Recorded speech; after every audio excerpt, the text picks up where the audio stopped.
नमस्कार, आप सभी का हमारे YouTube चैनल पर स्वागत है। आज हम आपको सुनाएंगे छठ की कहानी। उत्तर प्रदेश और खासकर बिहार में छठ का विशेष महत्व है। छठ सिर्फ एक पर्व नहीं है, बल्कि महापर्व है जो पूरे 4 दिन तक चलता है। नहाए खाए से इसकी शुरुआत होती है, जो डूबते और उगते सूर्य को अर्घ देकर समाप्त होती है।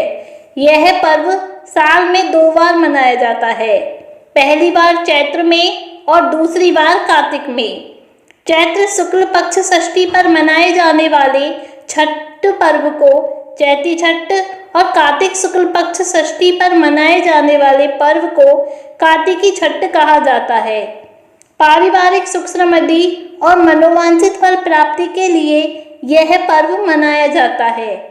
इसका एक अलग ऐतिहासिक महत्व भी है। छठ पूजा की परंपरा कैसे शुरू हुई, इस संदर्भ में कई कथाएं प्रचलित हैं।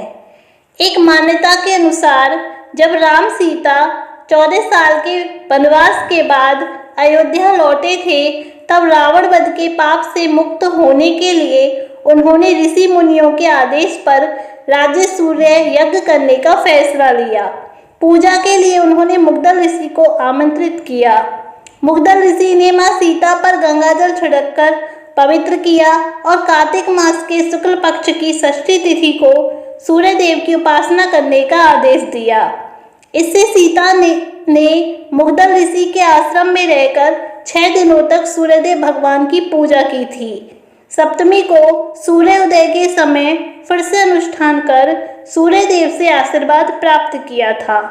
दूसरा, हिंदू मान्यता के अनुसार एक और कथा प्रचलित है।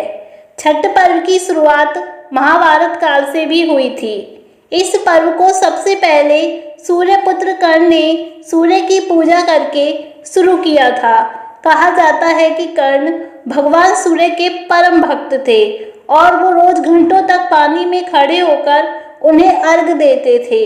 सूर्य की कृपा से ही वे महान योद्धा बने। आज भी छठ में अर्घ दान की यही परंपरा प्रचलित है। छठ पर्व के बारे में एक और भी कथा है। इस किंवदंती के मुताबिक जब पांडव सारा राजपाट जुए में हार गए, तब द्रौपदी ने छठ व्रत रखा था। इस व्रत से उनकी मनोकामनाएं पूरी हुई थी और पांडवों को सब कुछ वापस मिल गया।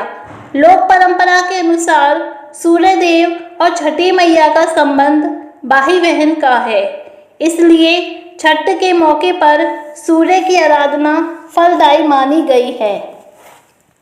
क्या है छठ का पौराणिक महत्व?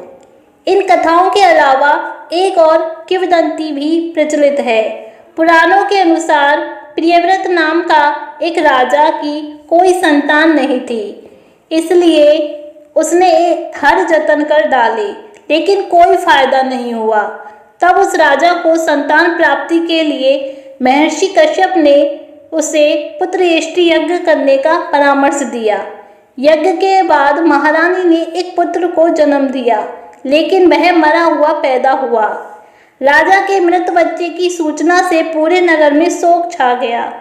कहा जाता है कि जब राजा मृत बच्चे को दफनाने की तैयारी कर रहे थे, तभी आसमान से एक ज्योतिर्मय विमान धरती पर उतरा। इसमें बैठी देवी ने कहा, मैं षष्ठी देवी और विश्व के समस्त बालकों की रक्षिका हूँ। इतना कहकर देवी ने शिशु के मृत शरीर को स्पर्श किया, जिससे वह जीवित हो उठा। इसके बाद से ही राजा ने अपने राज्य में यह त्योहार मनाने की घोषणा कर दी। तो यह थी छठ की कथा और छठ के बारे में। धन्यवाद।